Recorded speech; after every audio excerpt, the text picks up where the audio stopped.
Hello friends, in this video we will see how we can remove Visual Code Studio if it is installed on your system. So first we see which version of Visual Code that we are having. So we can check it by giving the command code -v.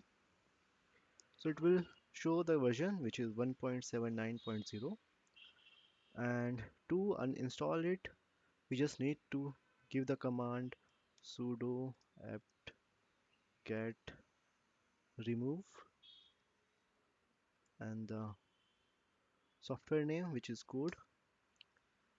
So as you can see that it is asking whether we want to continue, so we need to press the yes.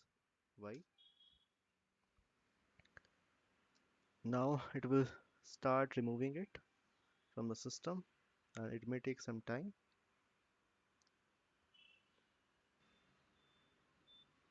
As you can see that it is installed, and now if we want to check whether it is installed or not, we just can retry the same command again. So it will say that no such file or directory which is there in the Ubuntu, so it means that it is installed completely. So thank you and have a nice day. Bye.